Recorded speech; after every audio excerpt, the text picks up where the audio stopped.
Welcome. I am so excited to have with me to here today Trey Shaneman, who is the CMO, that's the Chief Marketing Officer at the Ask Method, um, a method that is very close to my heart. Yeah. Coming from decades of sales myself, engaging with a customer, getting to know them, asking them the right questions, what their decision criteria is, then you give an opportunity to give them a smart and bespoke solution, a solution to what their needs are.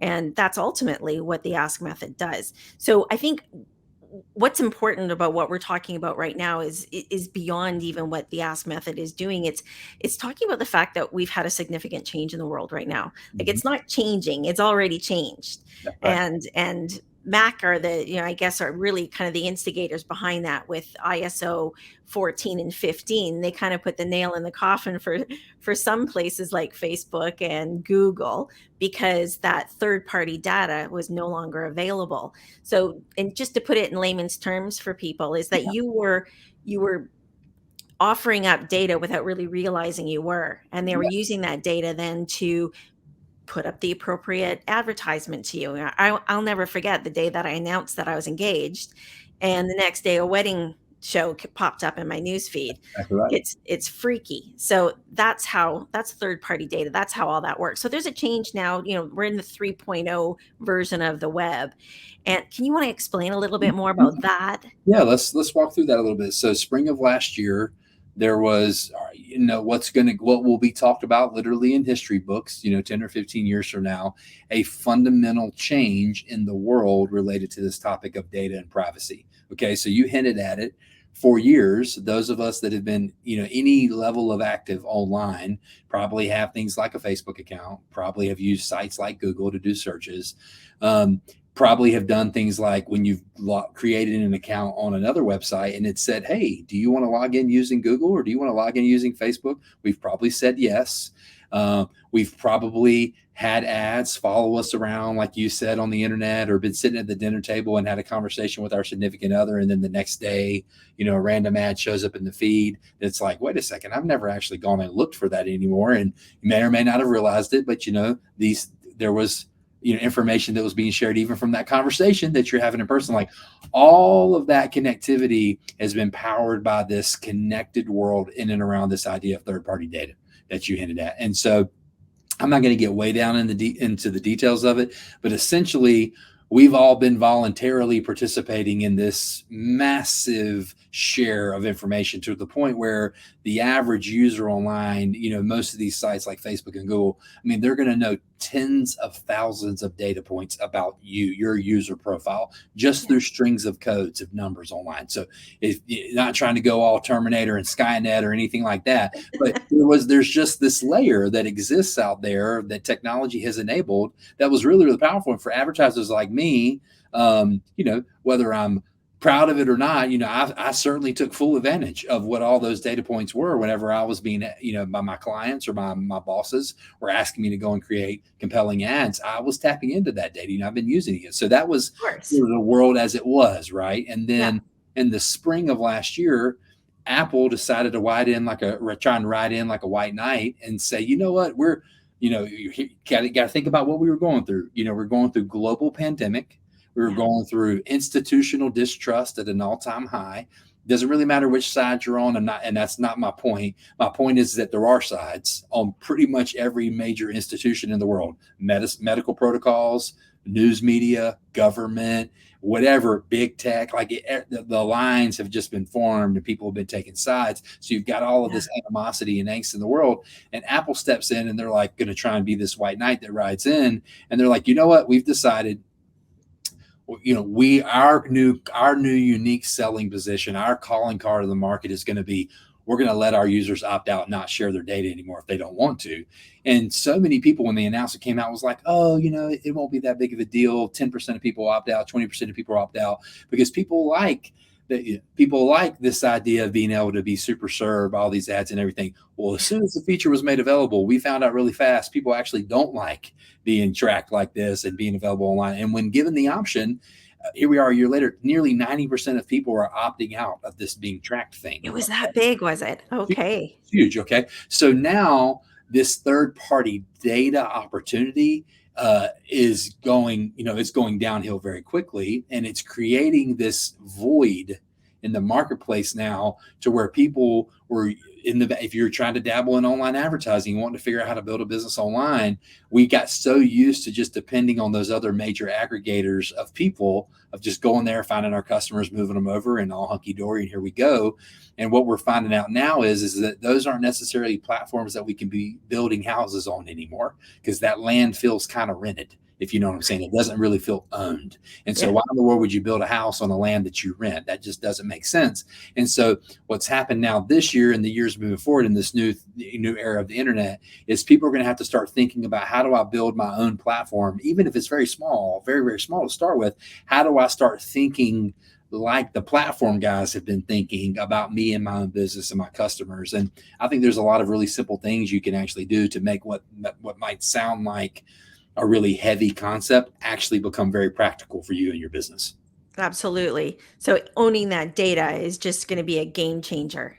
Yeah, even if it's in small increments, Chris, like that's what Sure. makes it so interesting, right? Because even big data historically has, a lot of lists have looked like names and emails, right? Like I might have a 100,000 person list, but it's not really 100,000 people. It's 100,000 emails. Okay. Right. And what we're trying to teach people how to do is like, but what if you could have a list of 10,000 people? And that might seem nuanced, but what I mean by that is what if you could actually know personal identifiable information about those people, like preferences, likes, interests, past transactions, future desires, wants, needs, birthdays, siblings names, kids names, parents. Like, you're sitting there thinking like, Trey, that's kind of freakish. Why are you talking about all those data points? The reason why I'm talking about all those data points is because those are the things that you can find out about somebody when you actually have a zero party data strategy. Third party data is sort of the era we've been in.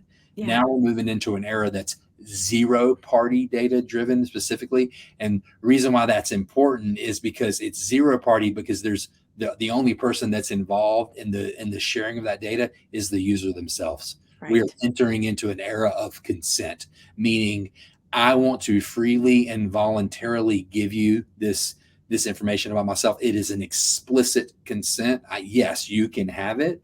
That is the world we are going to be going and moving forward as far as the internet goes, of people being able to say, you can have it, not, hey, stop tracking me, like opting out of it. They're going to be opting into it. And so we got to wrap our minds around that. That's a fun, like the control used to be in the big tech guys' hands.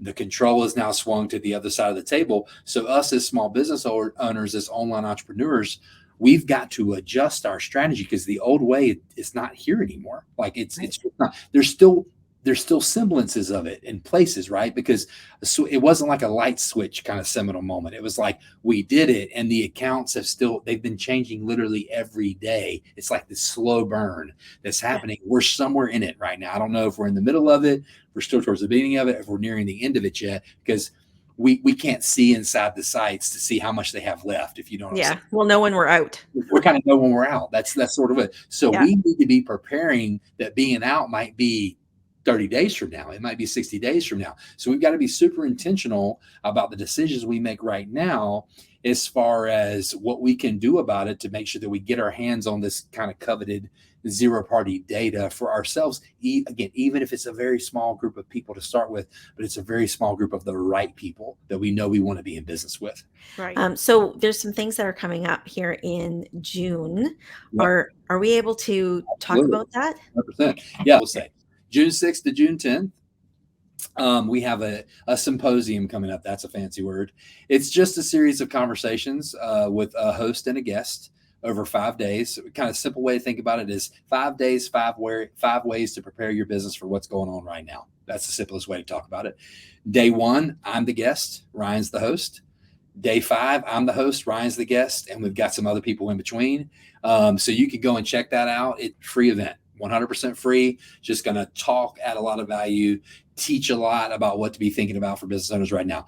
So that's kind of the appetizer. The main thing that we want you to do is once a year, we teach a free quiz funnel workshop. That's like this is the entree. This is the big deal. This is really where we go live 3 days, Monday, Wednesday, and Friday. That's the teaching days. Tuesdays and Thursdays are the Q&A and implementation days where you get to actually apply what you learned the day before.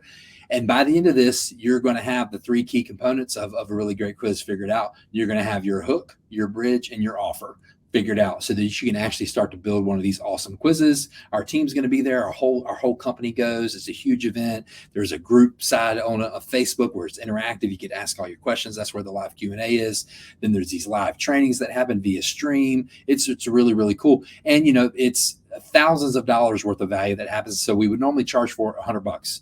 But this year, what we're going to do is we're actually going to give people who come through, friends of ours like Chris, the ability to be able to get it 100% free. So if you'll go to quizfunnel.com/Chris, KRIS, quizfunnel.com/Chris, and then when you get there, use the coupon code Chris, KRIS, we will actually take that $100 off for you and drop it all the way down to zero. So that way you can jump in, take Chris's word for it. You can jump in, you can actually experience what one of these workshops feels like. She's been to one before. They're super thorough, and it's going to get those juices flowing for you about exactly how to actually apply this with my idea, my business, and it's going to get you started. And that's really how you're going to be able to kind of dip your toe in, check this quiz funnel thing out, start to get some of your questions answered.